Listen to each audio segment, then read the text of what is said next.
Before a person opens their mouth to speak, picks up a pen to write, lifts a finger to type, maneuvers a thumb to text, or raises a hand to sign, they are already thinking about and feeling about what they want to communicate. Listening well and listening deeply are terms used to describe what Miller and Rollnick call high-quality listening.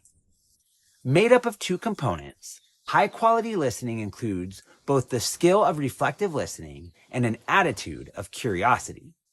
In other words, good listening means more than simply hearing the words that are spoken, but one must listen with curiosity to understand the feeling and meaning behind what is being said. Essentially, listening well is an opportunity to live beyond our own life experience and to understand what the present reality is like from another's point of view, or listening without judgment to understand what another person is experiencing. One part of the 4 core skills of motivational interviewing, open-ended questions, affirming, reflective listening, and summarizing, reflective listening is much more than remaining quiet while another person is speaking. Reflective listening is the fundamental element of expressing empathy. It is a skill that can be developed to bring about accurate empathy. It is a chance for a listener to make a best guess about what you think a speaker is trying to convey, and then outwardly testing for understanding. Reflective listening is a key component of an effective, client-centered relationship and motivational interviewing. Far more than just a motivational interviewing technique, high-quality listening is listening with empathy to understand another person's unique perspective and world. Reflective listening allows you to support clients without agreeing or disagreeing with specific statements, remaining neutral, communicates acceptance and respect for clients, encourages a collaborative and non-judgmental environment, builds trust, and allows people to explore their own feelings, values, and perceptions. Listening reflectively communicates to a client that you are genuinely interested in understanding and accepting what life is like from their perspective. Have you ever heard the saying, lost in translation? This reference can be used to mean miscommunication between people due to different perspectives or language barriers, which can lead to a complete breakdown in communication or assuming unintended meaning behind the words a person is using. Reflective listening can be used during the process of communication to minimize the risk of feelings, meaning, values, and perceptions being lost in translation. The process of communication includes 4 parts. 1. What the speaker means. 2. What the speaker says with both verbal and nonverbal communication. 3. What the listener hears. And 4. How the listener interprets what they heard. Speakers do not always accurately convey what they mean with verbal and nonverbal communication. Sometimes what we say and do does not come out right, and for that reason, parts 1 and 2 are not always the same. In part 3, it can be easy for the listener to be distracted or not paying close enough attention, further adding to the risk of something being lost in translation. Part 4 requires the listener to take what is heard and to run it through their personal decoding system to interpret what they think the speaker means. Part 4, interpreted meaning, can be very different from Part 1, what the speaker actually means. This is where the use of reflection skills can come into play to better align the listener's interpreted meaning with the speaker's actual meaning. Instead of internally imagining what the person means and holding that in, you can find out if your best guess is accurate and give the speaker a chance to confirm, correct, and elaborate. Common reflection types include simple reflections. These are simple statements staying fairly close to what the person has said. For example, I heard you say that you are angry at your brother for failing to show up for the hike. Complex reflections. This is taking a guess at the underlying meaning of what the person has said.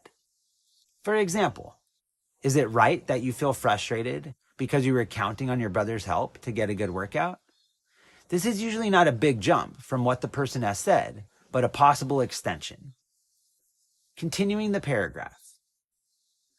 Hearing both what has been said and what has not yet been said, or reading between the lines. This is a reflective statement where you take a guess at what you think might be the person's next sentence. For example, after you hear something like, "It really bothers me when my brother plans to exercise with me and then does not show up. It is so much easier to exercise with him." Continuing the paragraph might sound something like this. Working out with the partner makes it easier to stay committed. Overstated and understated. The level of intensity used in a reflection does matter, and strategically using words that amplify intensity or reduce intensity can move a conversation forward. Understating might look something like this.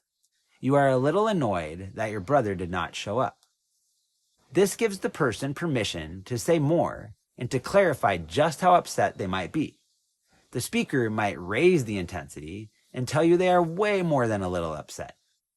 Overstating, on the other hand, might look something like this. You are furious that your brother did not show up. This type of reflection allows the speaker to take a step back and perhaps reduce the intensity of the language used. Double-sided reflections. These integrate both sides of a dilemma or a person's sustained talk with their own previously stated change talk. The speaker's statements are restated, joined by "and," with the sustained talk stated first, followed by the change talk. For example, you don't have time to exercise, and when you exercise, you are more productive at work. The use of the word "and" respects both sides of the dilemma, but words like "but" and "however" can also be used. An important characteristic of effective double-sided reflections is that the word "but" acts like an eraser and places less emphasis on what was said before the "but," with more emphasis being placed on what is said after. Restating the pro, second, is more likely to amplify that side of ambivalence and advance change talk. Here are some steps from Miller and Rollnick you can take when forming a complex reflection. 1. Consider the context of the larger conversation. 2. Take a best guess about the meaning of a client statement. 3. Offer a reflection. Don't make assumptions about the underlying meaning of what was said. Use reflective statements to check your hypothesis. 4. Allow the speaker time to respond. Listen carefully. You will know you are on the right track if the speaker expands on what they were saying and continues to talk. You are checking for alignment and moving the conversation forward. 5. Be open to being wrong.